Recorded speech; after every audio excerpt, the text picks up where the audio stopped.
ख्वाब रूठे हैं मगर हौसले अभी ज़िंदा हैं।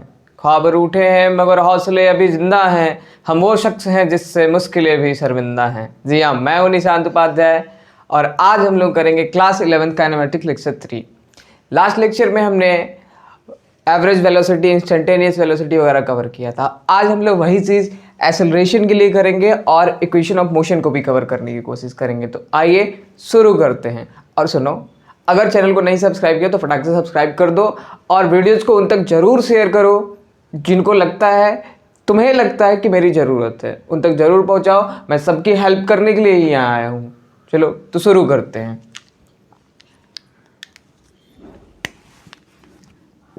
एक्सेलरेशन।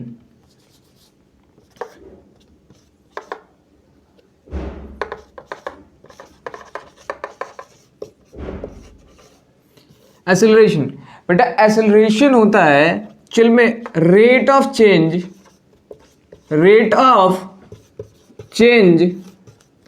Of velocity.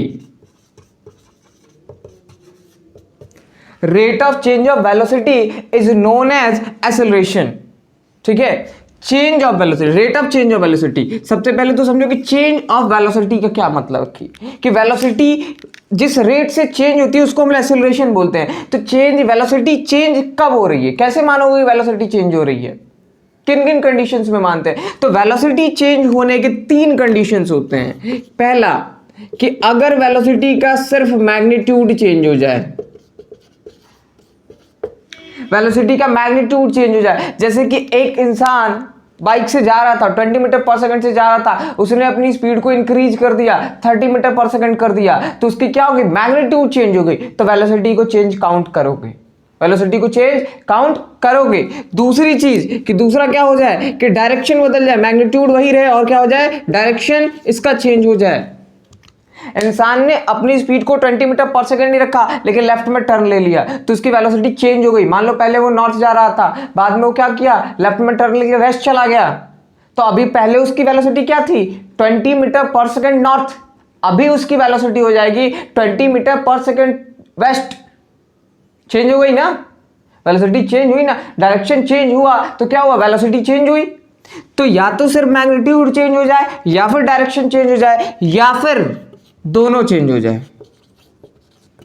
ठीक, या फिर दोनों चेंज हो जाए तो भी हम लोग क्या बोलेंगे कि वेलोसिटी कांस्टेंट नहीं है, वेलोसिटी चेंज हो रही है। और जहां पे भी वेलोसिटी चेंज हो रही है तो भाई चेंज होने में कुछ टाइम लगता होगा, कुछ टाइम लगता होगा, क्योंकि ऑब्वियसली दुनिया में जितनी भी चीजें होती है, जितनी भी इंसिडेंट्स होते हैं, उसमें क्या होता है, क्या हमेशा कांस्टेंट नहीं रहता, टाइम हमेशा चेंज होता है। लोग कहते हैं ना, वक्त है साहब गुजर जाएगा, वक्त है साहब गुजर जाएगा। या फिर ऐसे भी वो लोग बोलते हैं कि वक्त के साथ एक अच्छी बात है, वक्त के साथ एक अच्छी बात है, अच्छा हो या बुरा गुजर जाता है। ठीक है, तुम्हारा भी 11th गुजरेगा तो इसमें टाइम लगेगा, चाहे वो मैग्नीट्यूड चेंज हो, चाहे डायरेक्शन चेंज हो, चाहे दोनों चेंज, इसमें टाइम लगता है। तो उस टाइम के साथ साथ जब वेलोसिटी हमारी चेंज होती है तो हमारा जो रेट होता है, rate of change of velocity, that is known as acceleration, that is known as acceleration. बेटा acceleration is a vector quantity, acceleration is a vector quantity.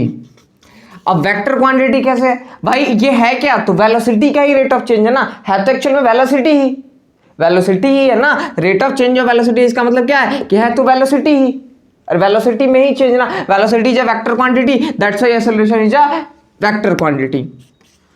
अब देखना, इसकी स्मॉल ए से डिनोट करते हैं, इसको स्मॉल ए से डिनोट करते हैं। वेक्टर क्वांटिटी है, जब मैग्नीट्यूड लिखना होता है सिर्फ तो इस पे एरो नहीं लगाते हैं, और जब नहीं लिखना होता है तो हम लोग एरो लगाते हैं। This is acceleration, rate of change of velocity, rate of change of velocity.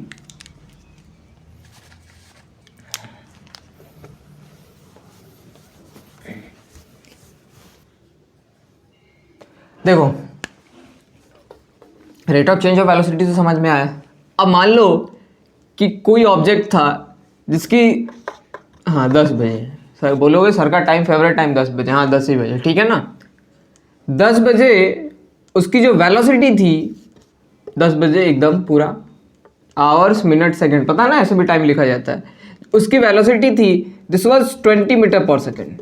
ठीक, और 10:10 पे, ठीक, इसकी जो वेलोसिटी हो गई वो 40 मीटर पर सेकेंड हो। 10 बजे उसकी वेलोसिटी 20 मीटर पर सेकेंड थी, 10:10 पे उसकी वेलोसिटी कितनी हो गई? 40 metre per second. There is a change in velocity. मैं डायरेक्शन नहीं लिखा, मान लो डायरेक्शन सेम ही है, स्ट्रेट लाइन में जा रहा है, सीधे जा रहा है, डायरेक्शन सेम है, डायरेक्शन में कोई चेंज मैंने नहीं लिखा, ठीक है ना, मैंने मैग्नीट्यूड का बस चेंज बताया, ठीक है। तो आप बताएं एक्सेलरेशन कितना, आप बताएं एक्सेलरेशन कितना है। तो हाँ सर देखें वेलोसिटी में कितना चेंज है, तो वेलोसिटी में चेंज है 20 मीटर पर सेकेंड का, और हम लोग डिवाइड कर देंगे टाइम से, टाइम लगा 10, तो this will B 2 metre per second square. 2 metre per second square. Actual में ये मीटर पर सेकेंड स्क्वायर क्या है ये मैं अभी बताऊंगा, लेकिन अभी सुनो कि ये जो आया एक्सेलरेशन हमारा 2 metre per second square, 2 metre per second square, ये क्या है? अरे एक्सेलरेशन वो तो मुझे भी पता है, लेकिन कौन सा एक्सेलरेशन है? This is average acceleration, this is average acceleration. कोई जरूरी थोड़ी ना, तुम ये कह रहे हो ना 2 मीटर पर सेकेंड स्क्वायर, इसका मतलब होता है मीटर पर सेकेंड, मतलब कि वेलोसिटी में चेंज आ रहा है 2 मीटर पर सेकेंड का हर एक सेकेंड में। इसका मतलब होता है कि वेलोसिटी में चेंज आ रहा है 2 मीटर पर सेकेंड का हर एक सेकंड में। मतलब कि यहां पे एक सेकंड जब होता तो इसकी वेलोसिटी 22 मीटर पर सेकंड हो जाती, जब एक सेकंड और होता तो इसकी वेलोसिटी 24 हो जाती, एक सेकंड बाद 26 हो जाती, एक सेकंड बाद 28 हो जाती, फिर 30, फिर 32, ऐसे करके चेंज होता। कोई जरूरी है? हाँ, कुछ जरूरी ऐसे बड़ा होगा? ये भी तो हो सकता है कि पहले सेकंड में 1 सेकंड बढ़ाओ, दूसरे में 3 सेकंड, चौथे में 5 सेकंड, आधा, सॉरी सेकंड नहीं, metre per second. Got it? देखो मैं ये कह रहा कि मान लो कि 1 सेकंड में पहले एक ही बढ़ा, किसी दूसरे में ज्यादा बढ़ गया, किसी में कम बढ़ा, किसी में ज्यादा, ऐसे भी तो हो सकता था। हाँ 9th में पढ़े हो, that is non uniform acceleration. हाँ मैं उसी की बात कर रहा हूं। तो ये जो हमें मिल रहा है ये आखिर क्या है? This is average, this is average. तो ये हमारा जो है एवरेज एक्सेलरेशन है। हाँ साहब, जैसे एवरेज वेलोसिटी होती थी, जैसे एवरेज स्पीड होता था, वैसे ही हमारा क्या होता है? एवरेज एक्सेलरेशन भी होता है। And this average acceleration is average is delta we by delta T. This average is this. अब यही चीज क्या होता है, तुम्हें याद है कि जब हमें इसको इंस्टेंटेनियस के लिए लिखना होता है तो हम लोग क्या लिखते हैं? ये चेंज जो होता है वो बहुत छोटे टाइम का चेंज होता है। टाइम का जो चेंज होता है वो बहुत छोटे टाइम का चेंज, एकदम 10 to 0 वाली चेंज पे हम लोग लेके जाते हैं, क्योंकि उसमें हमें क्या करना होता है? लगभग कांस्टेंट ही मानते, जो चेंज है उसमें वो क्या है? यूनिफॉर्म चेंज होता है। तो ये हमारा कैसे हो जाता है? This will B dv by dt। अगर वेक्टर फॉर्म में लिखोगे तो ऐसे लिखोगे, ठीक। तो ये हमारा हो गया इंस्टेंटेनियस एक्सेलरेशन और ये हमारा हो गया एवरेज एक्सेलरेशन। हमने इसमें क्या निकाला है? हमने निकाला है एवरेज एक्सेलरेशन। ये एवरेज एक्सेलरेशन था। और ये मीटर पर सेकंड स्क्वायर का मतलब होता है मीटर पर सेकंड, मतलब कि हर एक सेकंड में उतनी metre per second velocity change हो रही है। Got it? Delta we.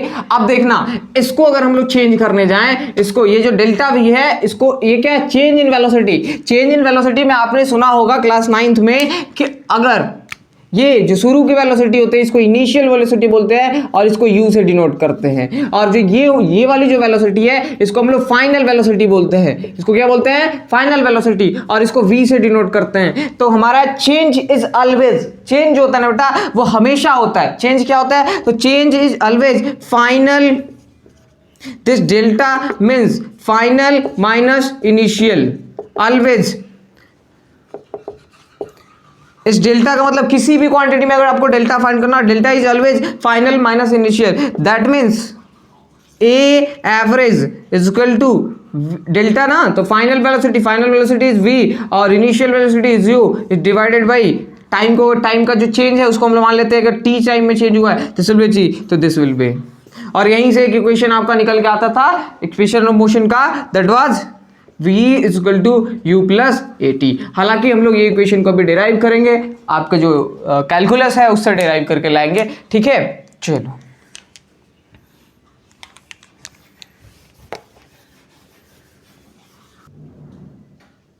आ जाओ एक सवाल करते हैं, ठीक है। देखो अगर मान लो वेलोसिटी का एक्सप्रेशन ऐसे दिया हुआ है, 3 + 2t स्क्वायर किसी ऑब्जेक्ट की वेलोसिटी, ठीक, तो ये हमारा अगर एक्सप्रेशन दिया हुआ है वेलोसिटी के लिए कि v = 3 + 2t स्क्वायर। देखो अब हमें अगर निकालना हो, जैसे कि पिछले सवाल में हमने क्या किया था कि हमने डिस्टेंस का एक्सप्रेशन दिया था, डिस्टेंस मींस पोजीशन का एक्सप्रेशन देके हमने वेलोसिटी फाइंड करा था, एवरेज वेलोसिटी भी फाइंड करा था, इंस्टेंटेनियस वेलोसिटी भी फाइंड करा था। तो हम वही काम करने वाले हैं, हम लोग फाइंड करने वाले हैं एक्सेलरेशन इन 4 सेकेंड, ठीक है, और वही फाइंड करने वाले हैं acceleration at 4 second, acceleration in 4 second, acceleration at 4 second, ठीक। n का मतलब क्या हो गया, इसका मतलब हो गया ए एवरेज हमें फाइंड करना है, ए एवरेज, n मतलब ये 4 सेकंड में उसकी कितनी एक्सेलरेशन रही है, that is average acceleration in 4 second, acceleration at 4 second that is instantaneous acceleration, ठीक है ना, ये क्या हो गया इंस्टेंटेनियस एक्सेलरेशन। अब हमें ये फाइंड करना है, तो सबसे पहले कि अगर हम लोग पहला वाला सवाल करने जाते हैं तो पहले वाले में हमें क्या करना पड़ेगा कि देखना पड़ेगा 4 सेकंड में वेलोसिटी में कितना चेंज आया है, 4 सेकंड में कितना चेंज आया है। तो u निकालने जाओगे तो t = कितना लोगे 0, t = 0, t = 0 पे वेलोसिटी कितनी, ये 0 तो ये पूरा 0 हो जाएगा ना velocity, that means u = 3 metre per second ही कर लो यार, यूनिट मान लेते मीटर पर सेकंड में, तो ये u की वैल्यू कितनी आ गई 3 मीटर पर सेकंड। और फिर जब 4 सेकंड में निकालने जाओगे एट t = 4 सेकंड, तो this will be v = 3 + 2 × 32, sorry 4 है ना, oh sorry 4 square 16, this will be 3 + 32, this will be 35 meter per second v, ठीक। Average acceleration was delta v by delta t, तो डेल्टा v कितना हो गया 35 - 3 is divided by कितना time लिया था 4 सेकंड, तो 4, ये देखना कितना आ जाएगा 32 बाई 4, ठीक है ना, ये आ जाएगा 8 मीटर पर सेकंड स्क्वायर। ये हमारा क्या आ गया एवरेज एक्सेलरेशन, ये हमारा आ गया एवरेज एक्सेलरेशन। लेकिन यही अगर हमें इंस्टेंटेनियस निकालना होता क्या एवरेज एक्सेलरेशन एट 4 सेकेंड, तो क्या करते हैं, तो हमारा पता है कि हमारा जो इंस्टेंटेनियस एक्सेलरेशन होता है इसका जो एक्सप्रेशन होता है this is dv/dt, this is dv/dt। और जहां पे d आया तुम समझ गए कि क्या करना है, लास्ट वाले वीडियो में मैंने बताया था कि d के लिए हम लोग क्या करते हैं, तो दिस डिफरेंशिएशन क्या है, वो डिफरेंशिएशन का फॉर्मेट है, तो इसे हमें डिफरेंशिएट करना होगा। तो जब हम लोग इसको डिफरेंशिएट करने आएंगे तो क्या लिखेंगे 3 + 2t square with respect to t, तो दिस विल बी 3 का क्या हो गया 0, 3 इज कांस्टेंट का डिफरेंशिएशन 0 होता है, और इसका डिफरेंशिएशन हो जाएगा बेटा 2 × 2, ये कांस्टेंट बाहर, और फिर ये वाला 2 और ये 2 - 1, तो this will B 4t, not 40, 4 × t 40, ठीक है ना,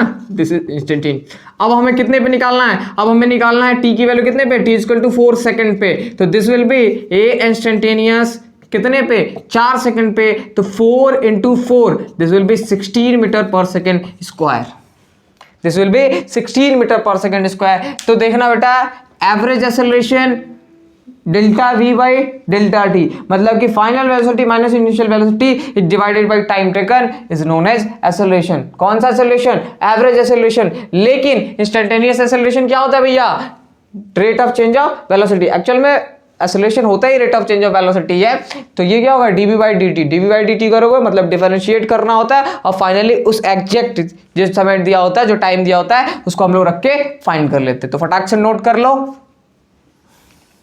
मैं मिटाता हूं इसको।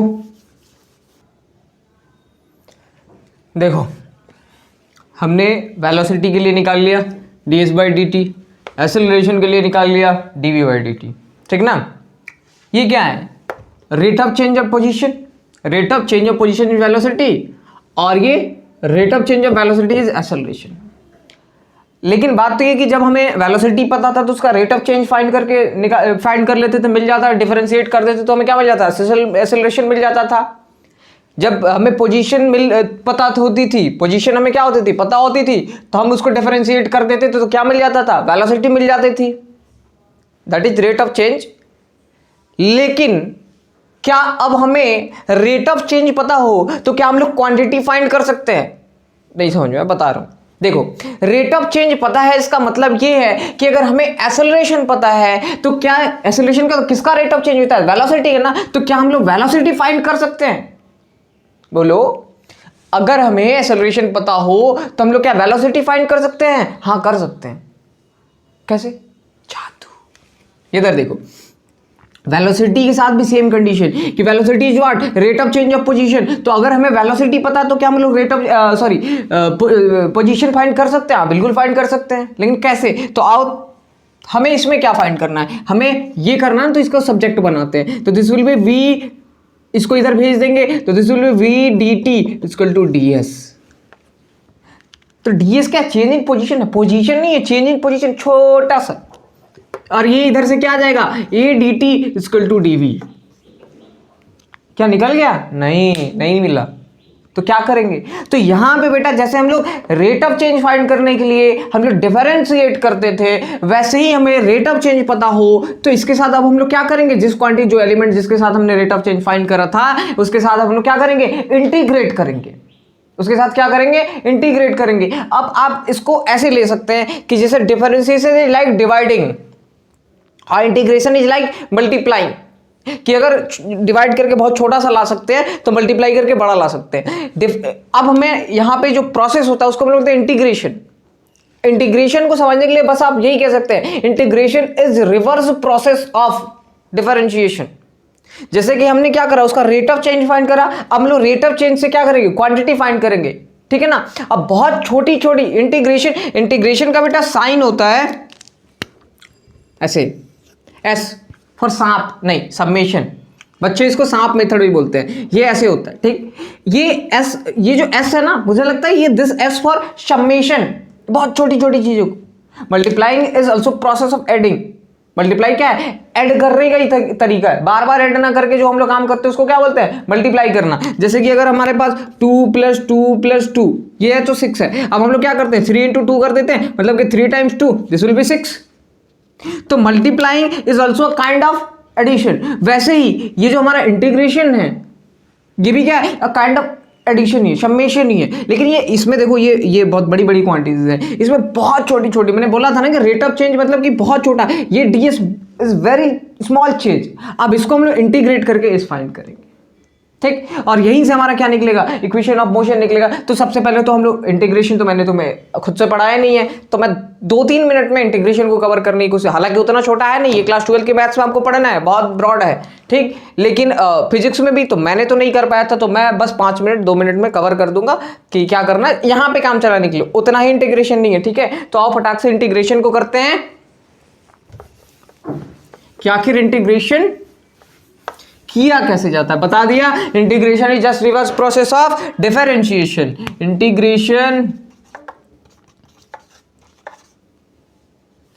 इंटीग्रेशन, ठीक है ना। कैलकुलस का दूसरा पार्ट है। कैलकुलस 2 टाइप का, एक डिफरेंशिएशन, दूसरा इंटीग्रेशन। अब देख रहे हैं इसमें क्या होता है, तो this is reverse process of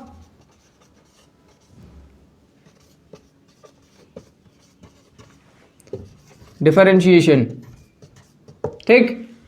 तरीका क्या होता है ऐसे लिखने का कि अगर मान लो यहां पे कोई फंक्शन हो f(x) हो तो इसको इंटीग्रेट किया जाएगा dx से, तो ये क्या होगा? ऐसे, ठीक। दिस इज इंटीग्रेशन ऑफ, बोलेंगे integration of fx with respect to dx। Integration of fx with respect to dx, ठीक है ना। इसके कुछ रूल्स होते हैं, ज्यादा टाइम नहीं लूंगा, फटाक से रूल पे आते हैं। तो रूल इसका ये है कि अगर हमारे पास ऐसे इंटीग्रेशन हो, किसका?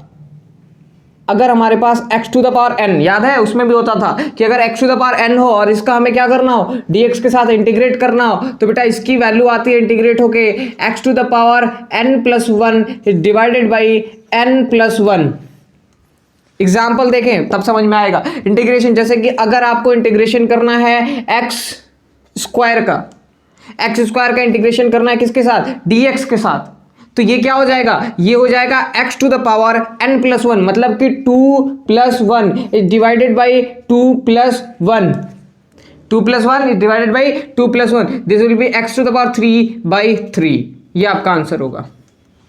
ये आपका क्या होगा, आंसर होगा। अब देखिए इंटीग्रेशन को मैंने क्या कहा, रिवर्स प्रोसेस ऑफ डिफरेंशिएशन, मतलब कि आप जिस चीज को डिफरेंशिएट करके कुछ लाते हैं फिर उसको अगर उल्टा इंटीग्रेट कर दे तो वही चीज मिल जाएगी। कभी कभी नहीं मिलती है, कब नहीं मिलती है वो मैं बताऊंगा, क्यों नहीं मिलती है, उसका वजह क्या है। फटाक से ये रूल हो गया। दूसरा रूल मैं बता, ये हो गया, समझ में आ गया शायद। एक और एग्जाम्पल करा दो, चलो एक और करवा देता हूं। जैसे कि मान लो, अच्छा हाँ, ये रूल जो है, ये वाला जो रूल है ये तब नहीं वैलिड है when n is equal to -1।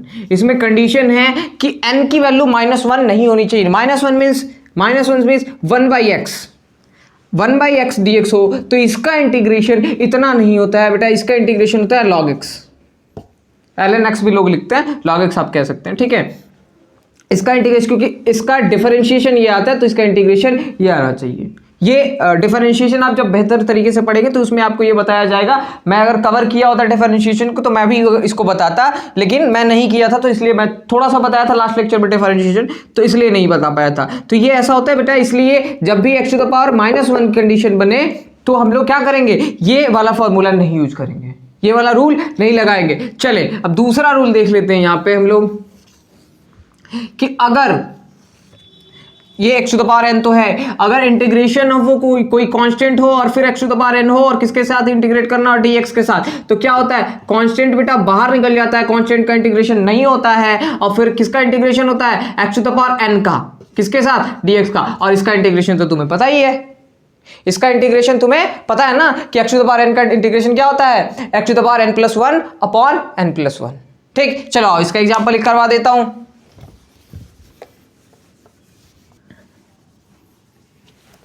ठीक, देखो इसका एग्जाम्पल ये था ना कि जैसे कि यहां पे देखो, यहां पे वही कर लेते हैं 3x² dx। ठीक, 3x² dx, तो इसका इंटीग्रेशन करेंगे तो 3 बाहर आ जाएगा, integration of x² dx, x² dx के साथ अभी इंटीग्रेशन किया था ना, तो 3 और x to the power n, मतलब कि x to the power 2+1 is divided by 2+1, this will be 3 into x to the power 3/3, ये कट के आ गया x to the power 3। ये इसका एग्जाम्पल था। ठीक, अब मान लो कि सिर्फ तुम्हें इंटीग्रेशन दिया हुआ हो ऐसे, कुछ भी नहीं हो, सिर्फ हो dx, इसका इंटीग्रेशन कितना आएगा, तो इसका इंटीग्रेशन आता है x।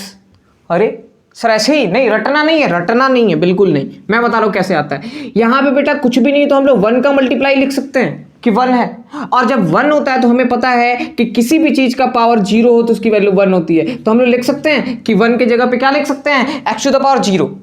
दोबारा सुनो कि यहां पे अगर कुछ भी नहीं हो, सिर्फ dx हो, तो मैंने कहा कि उसका इंटीग्रेशन x आएगा। कैसे आता है, बार बार ये जब सवाल करूंगा मैं तो सीधे लिख दूंगा, वहां पे नहीं बताऊंगा। तो यहाँ इस चीज को आप यहीं से समझ लें कि 1, यहाँ पे अगर कुछ भी नहीं तो 1 का मल्टीप्लाई लिख सकते हैं, और 1 के जगह पे x टू द पावर 0 लिख सकते हैं, क्योंकि किसी भी चीज का पावर 0 हो तो उसकी वैल्यू क्या होती है, 1। 0 का पावर 0 छोड़कर, ठीक है, उसका नहीं, बाकी दूसरे किसी का होता है तो क्या होता है, उसकी वैल्यू 1 होती है। आप यहां से देखो तो x to the power n वाला रूल अगर हम लोग यूज करें तो दिस विल बी इंटीग्रेशन, तो x to the power 0+1 is divided by 0+1, तो ये क्या हो गया, x, ये हो गया ना x। तो ये हमारा ऐसे आता है। तो किसी भी चीज का अगर हमारा इंटीग्रेशन ऑफ ds हो तो इंटीग्रेट होकर क्या दे देगा, s।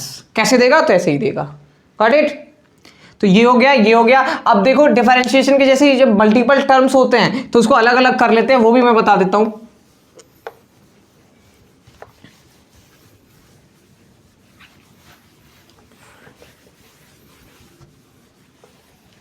देखो जैसे कि मान लो इंटीग्रेशन 2-3 टर्म का हो, यहां पे कोई टर्म हो u +-v, ऐसे अलग अलग टर्म्स हो, और इसका इंटीग्रेशन करना हो मैं किसी dx के रिस्पेक्ट में, dx dt कोई भी एलिमेंट हो सकता है, ठीक है, उसके रिस्पेक्ट में करना हो तो इसको हम लोग क्या करेंगे, अलग अलग इंटीग्रेट करते हैं।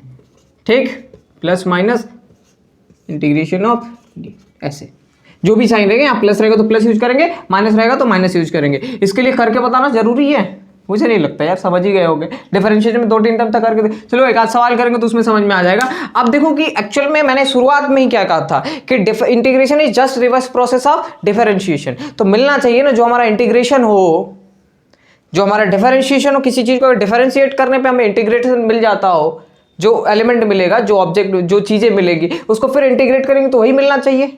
मिलना चाहिए ना।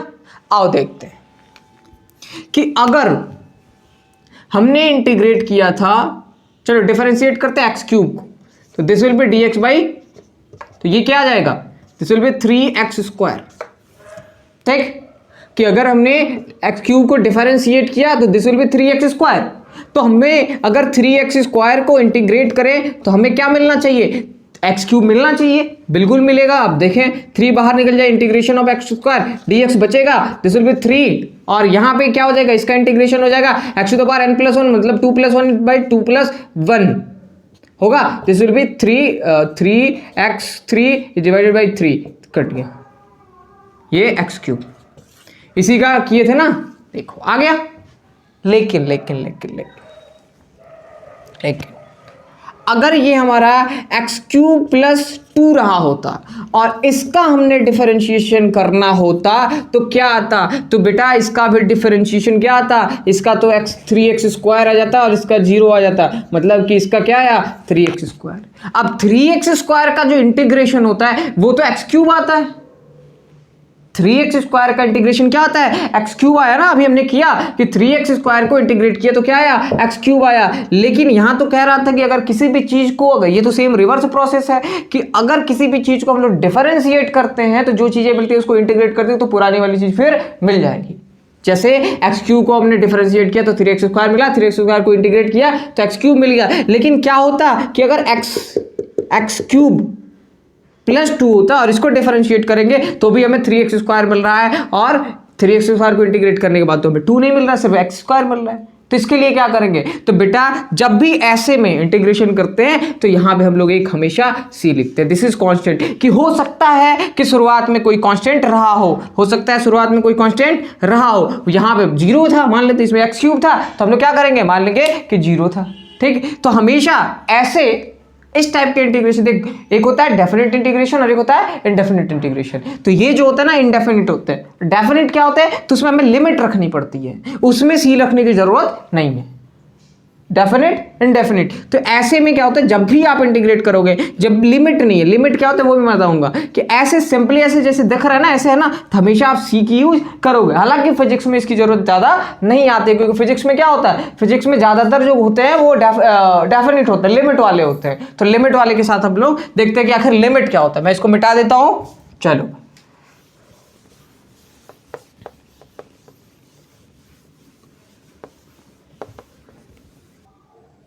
आओ डेफिनेट इंटीग्रेशन ना, देखो क्या होता है कि ये जैसे कि है हमारा 2x, इसको किसके साथ डिफरेंशिएट करना है, dx। मान लेते 2x को इंटीग्रेट करना है किसके साथ, dx के साथ। ठीक, अब यहाँ पे बेटा आपको यहाँ पे एक नंबर लिखा रहेगा यहाँ पे और एक नंबर लिखा रहता है यहाँ पे। जैसे कि मैं यहाँ पे मान लो लिख देता हूँ 1 से लेके 3 तक, 1 से लेके 3 तक। इसको क्या करना है, हमें इंटीग्रेट करना है। This is known age limit, और ये हो गया डेफिनेट इंटीग्रेशन। इसको हम लोग बोलते हैं लोअर लिमिट, और इसको हम लोग बोलते हैं अपर लिमिट या फिर हायर लिमिट। अब इसका यूज क्या होता है वो मैं आपको बता रहा हूं। करना बाकी चीजें सेम है, जैसे कि इसको इंटीग्रेट करना, इंटीग्रेट करने में क्या करोगे, 2 का इंटीग्रेट, 2 इज कांस्टेंट बाहर निकल जाएगा, 2 का इंटीग्रेशन नहीं होगा, this will B x dx। ठीक, 2 लिमिट लेके चलना है, यहाँ 1 यहाँ 3 ये लिखना है। ठीक, अब यहाँ देखिए फिर इंटीग्रेशन नहीं, इंटीग्रेशन नहीं, इसको इंटीग्रेट कर, तो यहाँ पे ऐसे बेटा ये यूज करते हैं। x का इंटीग्रेशन क्या हो गया, तो पावर 1 है ना, तो x to the power 1 + 1 divided by 1 + 1। देखो तो this will be 1 and this will be 3, lower limit higher limit. ऐसे इंटीग्रेट करने के बाद जब लिखते हैं तो ऐसे लिखते हैं, ऐसे स्क्वायर ब्रैकेट करके। ठीक, और दिस विल बी 2, यहाँ से हो गया ये x to the power 2/2 1 and this will be 3। चाहे तो अगर हम लोग ये 2 नीचे तो यहीं से निकाल लेते हैं, और नहीं निकालना है तो आप बाहर बाद में भी कर सकते हैं। चले बाद में ही कर लेते हैं। अब लिमिट का खेल आता है कि लिमिट जी जो दिया हुआ था ये क्या करना है, तो हमारा हमेशा ये जो फंक्शन आता है इसमें ऑलवेज हायर लिमिट पहले पुट करते हैं, फिर माइनस करते हैं लोअर लिमिट को। जैसे कि देखें क्या करेंगे, एक बार ये वैल्यू रखेंगे x की जगह पर, दिस विल बी 3²/2। ठीक, फिर माइनस करेंगे लोअर लिमिट को, मीन्स 1²/2। ध्यान से देखें क्या किया, higher limit minus lower limit, ये हमारा टर्म था। एक बार हायर लिमिट पे इसको रखा और एक बार क्या करा, लोअर लिमिट पे रखा और इसको माइनस किया। देखो 2 दोनों में नीचे है तो 2 को हम लोग निकाल सकते हैं, this will be 2/2 and this will be 3 square minus 1 square, तो this will be cancelled out and this will be 9 minus 1, 3 का स्क्वायर 9 होता है ना भाई, हाँ चलो दिस विल बी 8। तो ये था हायर लिमिट लोअर लिमिट। ऐसे इस इंटीग्रेशन जो लिमिट वाला इंटीग्रेशन इसको क्या बोलते हैं, डेफिनेट इंटीग्रेशन, और इसमें हमें जरूरत नहीं होती है किस चीज की, वो प्लस कांस्टेंट वाले, प्लस सी की जरूरत नहीं होती। हाँ सी मैं समझ रहा हूं, तुम क्या समझ रहे हो, हाँ बहुत तेज हो रहे हो, हैं? चलो मैं मिटाता हूं फिर आगे बताता हूं तुम्हें इक्वेशंस ऑफ मोशन। देखो इक्वेशंस ऑफ मोशन, ये तीनों इक्वेशन मोशन 9th में तुमने किया है, डेराइव इसको किया, ग्राफिकल से भी किया था और मैथमेटिकल से भी किया था। क्लास 11th में क्या करना होता है इसको, अभी देखो तुम सीधे अगर 12th पास आउट होते तो डेराइव करने की जरूरत नहीं होती, सीधे प्रॉब्लम्स पे लेके चला जाता, ठीक। लेकिन अब ये वीडियोस क्लास 11th वाले भी देखते तो उनके लिए इसका जो डेरिवेशन है वो इंपॉर्टेंट है, उनको एग्जाम में भी आता है। लेकिन क्लास 11th में जो इसका डेरिवेशन है वो कैलकुलस मेथड्स, तो मैं सीधे कैलकुलस वाले से ही करूंगा। कैलकुलस क्या इंटीग्रेशन वाले से करना होता है तो मैं उसी से करूंगा। अभी सारे तीनों के तीनों मैं फटाफट जल्दी जल्दी कर दूंगा, आप जल्दी से कर लेना। अब फिर हम लोग इसके प्रॉब्लम्स करेंगे और बहुत सारे करेंगे, ऐसे ऐसे करेंगे ना, एकदम जीरो लेवल से उठाएंगे और वो भी करेंगे जिसको देख के लोग के रोंगटे खड़े हो जाते हैं, वो सारे भी प्रॉब्लम्स करेंगे, ठीक। तो पहला इक्वेशन है v equal to u plus a t, मतलब कि ये v u और at का रिलेशन देता है। फर्स्ट इक्वेशन ऑफ मोशन, देखो एक्चुअल में क्या है कि अगर हमारे पास ये आता कहां से, तो देखो हमारे पास एक्सेलरेशन क्या है, dv by dt, this is rate of change, ठीक। अगर हमें एक्सेलरेशन पता हो तो हमें क्या, हम लोग वेलोसिटी फाइंड कर सकते हैं। Rate of change of velocity पता तो क्या हम लोग वेलोसिटी फाइंड कर सकते हैं, हाँ बिल्कुल कर सकते हैं, क्यों नहीं कर सकते। तो देखो भैया this will be a d T equal to d v, अरे होगा ना, इसको इधर भेजा मल्टीप्लाई हुआ क्या यार तुम लोग भी। यहां देखो अब इस चीज को अगर हम लोग इंटीग्रेटिंग बोथ साइड कर, अरे इक्वेशन में ये होता है ना,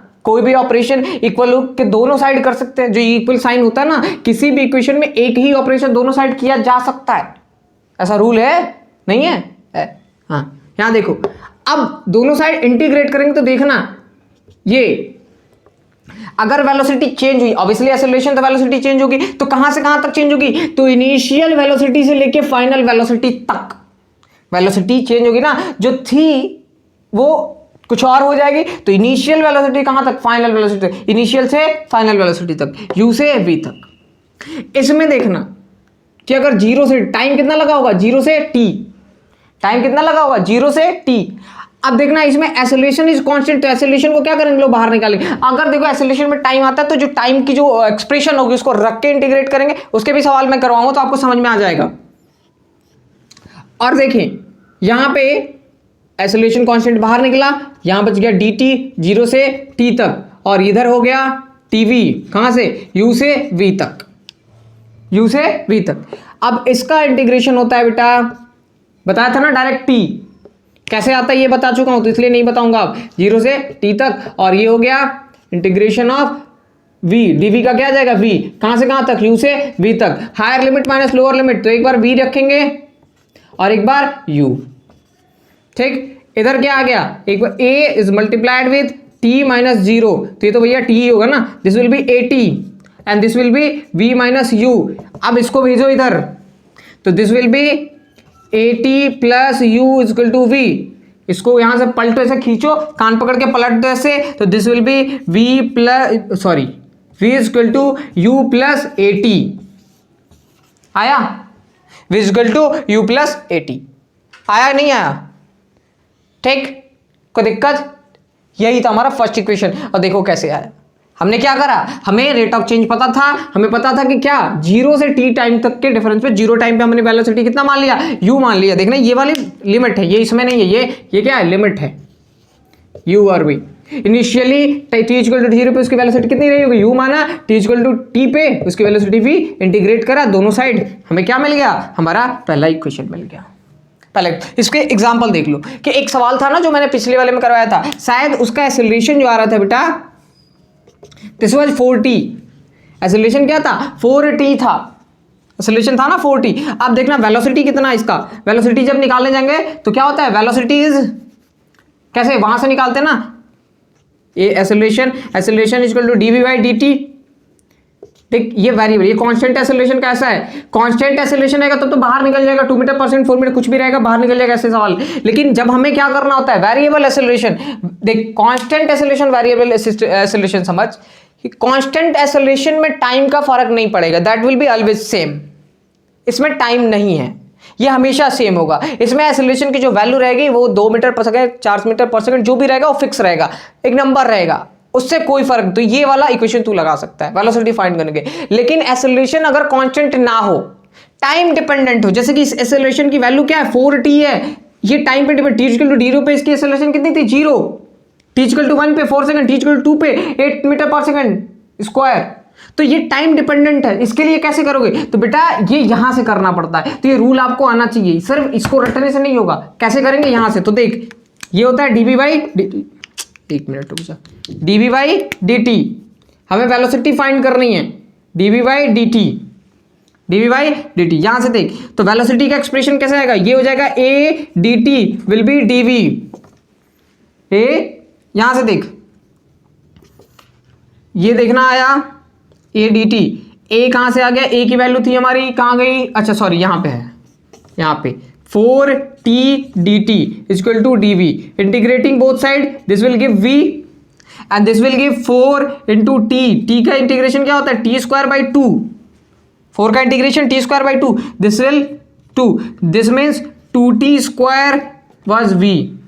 क्या यही वाला था, नहीं यहाँ कुछ प्लस में था, शायद +3 था। तो यहाँ से देखो तो मैंने लिमिट नहीं ले रखा है इसमें याद है मैंने कहा था कि जब बिना लिमिट वाले करते हैं तो उसमें हमें एक कांस्टेंट लिखना पड़ता है। तो 3 लिखेंगे, यहाँ पे हम लोग क्या लिखेंगे c, क्योंकि कुछ भी हो सकता था। तो दिस विल बी v, ये ऐसे, ये हमारा आ गया वेलोसिटी का एक्सप्रेशन, ये आ गया हमारा क्या, वेलोसिटी का एक्सप्रेशन। तो ये वेरिएबल एक्सेलरेशन वाले थे, ऐसा एक्सेलरेशन जो टाइम डिपेंडेंट हो, ऐसा एक्सेलरेशन जो टाइम डिपेंडेंट हो, तो इसके लिए ये करेंगे। लेकिन जब टाइम डिपेंडेंट नहीं होता है तो सीधे ये इक्वेशन हम लोग क्या करते हैं, यूज करते हैं। जैसे 2 मीटर पर सेकंड एक्सेलरेशन है, ठीक है, 10 सेकंड बाद, जैसे एक सवाल होते हैं ना, ये car start from rest with an acceleration 2 metre per second square, बताया कि 10 सेकंड बाद उसकी वेलोसिटी कितनी होगी। तो इसमें रखो इनिशियली u क्या था 0 था, a 2 था, t दिया हुआ है 10, अब लगा लो v equal to 20 metre per second. ये ऐसे सवाल 9th में बहुत सारे थे, हम लोग ऐसे सवाल नहीं करेंगे, ठीक है ना, हम लोग ऐसे सवाल करेंगे और थोड़े इससे बेहतर करेंगे। चलो अब दूसरे इक्वेशन को करेंगे, हालांकि इससे पहले तुम फटाक से इसको नोट कर लो। देखो ये सेकंड इक्वेशन किसका है, डिस्टेंस का, पोजीशन का या डिस्प्लेसमेंट का। तो क्या रिलेशन होता है इसका, वेलोसिटी के साथ रिलेशन होता है ना, क्या होता था, rate of change of velocity position is known as velocity ds by dt। फिर वही चीजें क्या हम लोग निकाल सकते हैं, बिल्कुल निकाल सकते हैं। कैसे निकालेंगे, तो ऐसे निकालेंगे, अरे ये होगा ना इंटीग्रेटिंग बोथ साइड, कहां से कहां तक, तो इसका एलिमेंट क्या है ये 0 से t टाइम तक, तो ये कितना 0 से s, 0 से s। हमने कहा कि t इक्वल टू 0 पे उसने कितना डिस्टेंस, उसकी पोजीशन क्या थी 0, और t इक्वल टू t पे मतलब कि आफ्टर सम टाइम उसकी पोजीशन क्या हो गई s, तो हमने लिमिट ले रखा। अब इसको सॉल्व करना है, करो भैया। तो अच्छा ये v को हम लोग देखना, v टाइम डिपेंडेंट होता है, अगर एक्सेलरेशन को v क्या होता है टाइम डिपेंडेंट होता है, और क्या होता है v का एक्चुअल एक्सप्रेशन, तो v का एक्सप्रेशन होता है बेटा u प्लस at। हाँ अरे v का वैल्यू इतना होती है ना यार, इंटीग्रेशन ऑफ ds कहां से कहां तक 0 से s तक। अब देखना इसमें मैंने कहा था ना कि दोनों का अलग अलग इंटीग्रेशन हो जाता है, जैसे u dt this will be and 0 to t plus at का इंटीग्रेशन कहां से dt के रिस्पेक्ट में 0 से t तक, और इधर तो इसका इंटीग्रेशन s आ जाएगा, वो लिखने की जरूरत है नहीं, अब तुम समझ ही रहे हो, ठीक है, सीधे इसका इंटीग्रेशन s। अरे मत बुरा मानो यार, लिख देता हूँ 0 से s तक, हो गया खुश, ds का इंटीग्रेशन है, लिमिट लिख दिया, रो मत। यहाँ देखो u बाहर निकल जाएगा और इसका इंटीग्रेशन हो जाएगा t, कहाँ से कहाँ तक 0 से t तक, ठीक, dt का t, और इसका देख इसमें क्या हो जाएगा a बाहर निकलेगा और t का इंटीग्रेशन होगा t स्क्वायर बाई 2, करके देखो यार, t plus 1 by 1 plus 1, t का power 1 plus 1 n plus 1 upon n plus 1, तो 1 में 2 आ जाएगा नीचे, कहाँ से कहाँ तक 0 से t तक। और ये देखना ये s माइनस 0, ठीक, ये देखो ये आ जाएगा ut, क्यों 0 वाले का कोई मतलब नहीं है यार। और फिर यहाँ देखना this will be a t square by 2, और दिस विल बी s। ठीक, ये देख, इसी चीज को बेटा हम लोग ला कैसे लिख सकते हैं, कैसे लिख सकते हैं, तो s इज इक्वल टू, ये जो है s is equal to ut plus half at square, sorry यहां से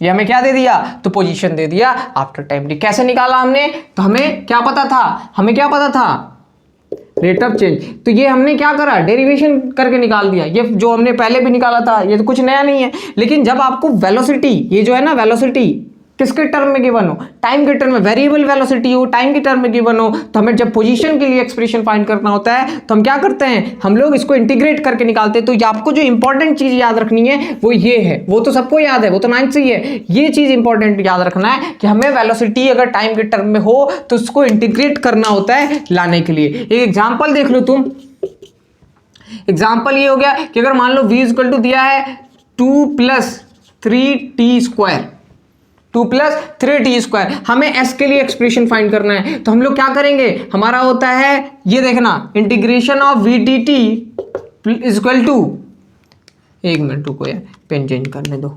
ये देखो इंटीग्रेशन ऑफ v dt क्या देता है हमारा, इंटीग्रेशन ऑफ, सॉरी ये s देता है ना, s इज इक्वल टू, ये ds का s आया, इंटीग्रेशन ऑफ v dt में क्या देता है, s देता है। तो s integration of v dt, तो v dt v कितना है, v is equal to 2 + 3t square integration ds और this will be s।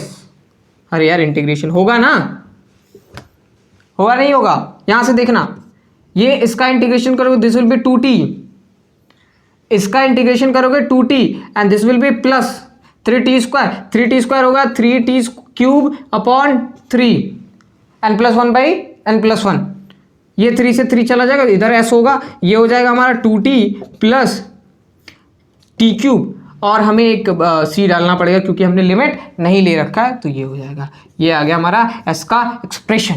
s का क्या आ गया, एक्सप्रेशन आ गया। ऐसे जो दिए होते हैं ना, याद है कि पहले दिया होता था हमें कि पोजीशन इस ऐसे दिया हुआ है, हमें वेलोसिटी निकालना है तो हम लोग निकालते थे।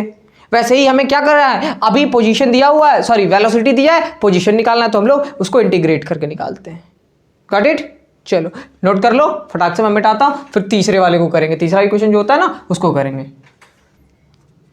देखो थर्ड इक्वेशन ऑफ मोशन क्या होता है, v square equal to u square plus 2as। देखो ये इनिशियल वेलोसिटी, फाइनल वेलोसिटी और डिस्प्लेसमेंट, इनका रिलेशन, ठीक, इसको निकालने के लिए तो हमारे पास क्या, वेलोसिटी और डिस्टेंस वाला कोई रिलेशन होना चाहिए, उससे निकाल के लेके आएंगे। चलो देखते हैं क्या था, वेलोसिटी और डिस्प्लेसमेंट का रिलेशन क्या था, ds/dt। ठीक है भैया, ds तो है इसमें, लेकिन इसमें चेंज क्या हुआ है, वेलोसिटी चेंज हुआ है। तो यहाँ तो वेलोसिटी तो कांस्टेंट तक रहा ना, तो वेलोसिटी को तो यहाँ पे क्या होना चाहिए, उसका एलिमेंट होना चाहिए, dv होना चाहिए। तो dv किस में होता है, इसमें तो dv नहीं है, dv हमें इस वाले में होता है, a = dv/dt। ले, dv तो है इसमें, लेकिन इसमें क्या है, इसमें ds नहीं है, dv है इसमें लेकिन इसमें ds नहीं है, पर कैसे होगा बोलो। तो एक्सेलरेशन का बेटा निकाला जाता है किसके साथ रिलेशन, पोजीशन की वजह से, पोजीशन के साथ, कि अगर टाइम के साथ साथ अगर एक्सेलरेशन चेंज हो रही है, एक्सेलरेशन चेंज हो रहा है, तो क्या पोजीशन भी तो चेंज हो रही है ना, ऑब्जेक्ट तो आगे भी जा रहा है, तो उसके लिए भी हम लोग रिलेशन फाइंड करते हैं। तो कैसे, पहले वो वाला रिलेशन फाइंड करते हैं। हमारे पास अभी 2 रिलेशन थे ना, तीसरा अभी निकाल के दिखा रहा हूं, फिर आपको समझ में आएगा। यहां पे हम लोग 1 का मल्टीप्लाई कर सकते हैं। अरे सर कौन सा बड़ी बात बता दी, बिल्कुल कर सकते हैं सर, पेन आपका, ये देखो, अब इस 1 को हम लोग ds/ds लिख सकते हैं, हाँ लिख सकते हैं। क्या जब हम लोग ऐसे लिख दिए तो इसको हम लोग चेंज, इसको और इनको चेंज करते कोई फर्क पड़ेगा, नहीं पड़ेगा, लेकिन बहुत पड़ेगा। This will B dt। हमने क्या करा, इनके डिनोमिनेटर को स्विच कर दिया, देखना, this will B dv/ds and this will B ds/dt। क्या होता है भैया, कुछ तो होता है, कुछ तो होता है ds/dt, तो ये होता है वेलोसिटी। ये देखना ये क्या गया, v dv/ds, ये बेटा ये भी एक रिलेशन होता है, और ये बहुत इंपॉर्टेंट रिलेशन ये भी होता है। तो ये किसके किसके बीच में रिलेशन है, तो rate of change of velocity with respect to change of position, rate of change of velocity with respect to, ये वाला जो एक्सेलरेशन का होता था वो क्या होता था, rate of change of velocity with respect to time, rate of change of velocity with respect to position. अगर ये भी गिवन होता है तो हम लोग क्या करते हैं, एक्सेलरेशन निकालते हैं। तो ये होता है हमारा उसके लिए सोल्यूशन। ठीक, अब यहीं से तो देखना ए वी डी एस सब आ गया। इस इक्वेशन से हम लोग यहां से इसको हम लोग फाइंड कर सकते हैं। तो चलो फाइंड करके लाते हैं। देखो ये रिलेशन हो गया ना, मैं मिटा देता हूं और फिर इसको लिखता हूं ऊपर। क्या आया? A is equal to v d v by d s, ये आ गया। अब यहां से देखना, अगर इसको इधर भेज दे तो this will be a d s and this will be v d v. हमें क्या फाइंड करना है? तो हमें ये रिलेशन निकालना। तो चलो इंटीग्रेट करते हैं कि क्या u v s, यही ना। तो यहां पे वेलोसिटी को इंटीग्रेट करेंगे कहां से कहां तक? u से लेके v तक, इनिशियल वेलोसिटी से लेके फाइनल वेलोसिटी तक। तो हम लोग मान लेते हैं इनिशियल इसकी पोजीशन कितनी थी 0 और बाद में उसकी पोजीशन कितनी हो गई s। यहां से देखना ये a कांस्टेंट है तो बाहर निकल जाएगा। इंटीग्रेशन किसका होगा? तो ds का। तो ds का रुक जाओ ऐसे ही लिखने दो। Integration of ds will be कहां से कहां तक? 0 से s तक। और इधर देखना v का इंटीग्रेशन क्या होता है? v square by 2। v का इंटीग्रेशन होता है v स्क्वायर बाई 2। तो ये हो जाएगा 0 से लेके u से लेके v तक। अरे v का n प्लस 1, ये इसका पावर कितना 1, तो 1 प्लस 1 मतलब कि 1 plus 1 2 divided by n plus 1 मतलब 2। ठीक है, this is v square by 2। ये हो गया बेटा a और ये हो जाएगा a एंड ये 0 से s तक, तो बेटा ये s ही आएगा s। ठीक, अब ये देखना इसमें तो 1/2 हम लोग बाहर निकाल सकते हैं। This will be like v square higher limit minus lower limit u square. ये 2 बेटा इधर आके मल्टीप्लाई होगा, दिस विल बी 2as और ये हो जाएगा v square minus u square. ओ आ गया क्या? लग तो रहा है यार कुछ कुछ ऐसा। तो इसको इधर भेज दोगे तो this will be like 2as plus u square will be v square. ये यही था क्या? नहीं सर, ये तो v square equal to u square plus 2as था। ये तो आप 2as plus u square equal to v square ला दिए। अरे वही है यार, देखो इसको यहां से ऐसे पकड़ो, ऐसे पलट दो, ऐसे जैसे इसको पलटोगे ये ऐसे दिखने लगेगा v square equal to u square plus 2as। ये रिलेशन जो हमें क्या देता है?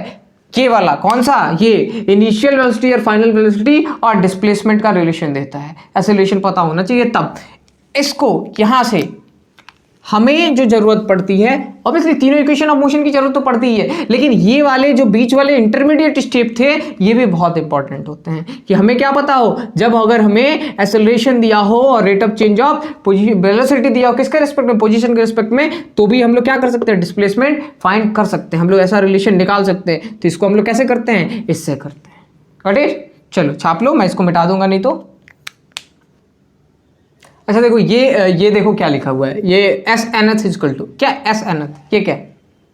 ये इक्वेशन तो देखा हुआ है, ठीक है। तो क्या ये फोर्थ इक्वेशन ऑफ मोशन है? कह सकते हो यार, क्या जाता है, पैसा थोड़ी ना लगता है फोर्थ इक्वेशन बोलने में, कह सकते हो। लेकिन 3 इक्वेशन वो जो है वही 3 इक्वेशन ऑफ मोशन बोले जाते हैं। ये क्या है एक्चुअल में मैं तुम्हें बता रहा हूं। जैसे कि ये है एस एन एथ का मतलब displacement travelled, displacement covered in nth second. nth का मतलब क्या? जैसे आपको बोले चौथे सेकंड, फोर्थ सेकंड में बताएं कि ऑब्जेक्टर मूव कर रहा है तो चौथे सेकंड में कितना डिस्प्लेसमेंट कवर किया। देखें भैया, आप देखें, मैं समझा रहा हूं। मान लो यहां ऑब्जेक्ट इस जगह से t = 0 से चलना स्टार्ट किया और t = 4 पे यहां पहुंच गया, t = 4 पे यहां। तो ये जो डिस्प्ले यहां से लेके यहां तक की जो लाइन दिख रही है, ये क्या है आपको? डिस्प्लेसमेंट कवर्ड इन 4 सेकंड है। डिस्प्लेसमेंट कवर इन 4 सेकंड, मतलब 0 से 4। जब आपको बात होगी 4th सेकंड, तो 4th सेकंड का मतलब क्या हो गया कि भैया 1 सेकंड बाद तो कहीं इधर आया होगा, फिर 2 सेकंड बाद इधर कहीं आया होगा, और फिर 3 सेकंड के बाद कहीं इधर आया होगा। आफ्टर 3 सेकंड हमने उसकी पोजीशन नोट करी, तो दिस वाज, ये उसकी पोजीशन थी। और चौथे सेकंड के बाद हमने चेक करा तो कहां था? यहां पे। तो चौथे सेकंड, दिस वाज ना 4th। देखना कैसे, जैसे कि जनवरी, फरवरी, मार्च ऐसे होता है ना। तो जनवरी के एंड में आपकी पोजीशन और फिर फरवरी के एंड में, तो ये जो आप अगर चलना शुरू करो, मान लो कि आप रास्ते पे चल रहे हो यार, कि जनवरी के एंड में आप कहीं थे और फिर फरवरी के एंड में कहीं हो, तो ये जो बीच में आपने कवर किया वो पूरा डिस्टेंस कब कवर किया था? तो फरवरी में ही ना। अगर मान लो कि इस पोजीशन पे आप जनवरी में थे और यहां पे आप फरवरी के लास्ट में थे, तो ये पूरा डिस्टेंस कैसे कवर किया? फरवरी में। तो डिस्टेंस ट्रेवल इन फरवरी, ये 4 सेकंड का, ये एंड ऑफ 3rd सेकंड और एंड ऑफ 4th सेकंड। तो this is distance covered in 4th second. Distance कह लो, डिस्प्लेसमेंट कह लो, बात एक है। डिस्टेंस और डिस्प्लेस एक नहीं होता, ये मैं नहीं बोल रहा, मैं ये कह रहा हूं कि अगर आप डिस्टेंस के लिए करेंगे तो भी आप ऐसे लगा सकते हैं, डिस्प्लेसमेंट के लिए करेंगे तो भी। तो ये इक्वेशन आता कहां से? तो ये ध्यान से देखना कि अगर हमें ये वाली पोजीशन निकालनी हो तो हम लोग क्या करेंगे, पूरा डिस्प्लेसमेंट ये क्या है, तो this line minus this line कर दे तो ये निकल जाए, इस पूरे में से इतने को निकाल दे तो हो जाएगा। हमारे पास क्या है, s equal to U T plus half A T square है एक इक्वेशन, है ना, s equal to U T plus half A T square. ये क्या देता है, तो displacement travel in T second, T time. तो 4 सेकंड का अगर हमें निकालना हो तो यहां से 0 से 4, तो हम लोग ये निकालते ही। तो हम क्या करेंगे, एक बार इसमें से कितने को लेके निकालेंगे, s इन 4 सेकंड, इसमें रख के निकालोगे तो कुछ वैल्यू आएगी। और फिर क्या करोगे, s इन 3 सेकंड, तो s in 4 second will be s in 4 minus s3। This is fourth, distance travel in 4 second minus distance travel in 3 second. Got it? तो ये हमारा क्या मिल जाता है, ये। तो आप डायरेक्ट चाहें तो ये वाला इक्वेशन रख के एक बार t लेके निकाल लें, और फिर दूसरा t माइनस 1, सॉरी ये nth था ना, तो nth सेकंड के लिए क्या, फोर्थ था ना, तो एक बार हमने क्या करा 4, दैट मीन्स t की जगह पे एक बार आप n रख के निकालें, ठीक। और उसमें से क्या सब्ट्रैक्ट करना है, तो ये 4 माइनस 1 था ना, तो 4 माइनस 1 3, तो n माइनस 1, यही एक्सप्रेशन आपको लिखना है किसके लिए, n माइनस 1 के लिए। देखिए मैं लिख के दिखाता हूं, ये जब t के लिए, ये जब आप n के लिखोगे तो Sn में distance travel n second, this will B un plus half an square, और s n माइनस 1 मतलब डिस्टेंस ट्रेवल्ड या फिर displacement travel n minus 1 second, this will B u n minus 1 plus half a u क्या था यार, n minus 1 का square, ये ठीक। इसको आप एक्सपेंड करेंगे और फिर इसमें से इसको जब आप सब्ट्रैक्ट कर देंगे तो आपको ये वाला एक्सप्रेशन मिल जाएगा। तो सर ये तो मतलब कि आसान है क्या, ये जो आपने जो बताया था भी इंटीग्रेशन वाला, उससे ला सकते हैं, बिल्कुल ला सकते हैं यार, लिमिट का खेल है, याद है मैंने आपको करवाया था। देखना ये बहुत सिंपल, ये आ जाएगा, ये मैं करके ला नहीं रहा लेकिन ये आ जाएगा। बस आपको क्या करना है, इस ये एक्सप्रेशन लिखना है। अब अलजेब्रा तो आता ही होगा यार थोड़ा सा, इसमें से इसको सब्ट्रैक्ट करेगा वो बन जाएगा। देखना अब मैं बता रहा हूं आपको इंटीग्रेशन वाला, कि इंटीग्रेशन वाला याद है क्या था, v equal to D S by D T, यही था ना। अब देखो कि ये क्या आ गया था, v D T equal to D S, integrate करना था हमें दोनों साइड में, तो मिल रहा था। अभी देखना जो लिमिट हमने लिया था उसमें क्या लिया था, कहां से कहां तक, 0 से t टाइम तक। अभी हमें अगर 4 सेकंड का निकालना हो तो कहां से लेंगे, 3 to 4 सेकंड, 3 to 4 सेकंड। मतलब कि अगर हमें एस एन एस निकालना है तो हमें क्या लेना पड़ेगा, n माइनस 1 से लेके n तक।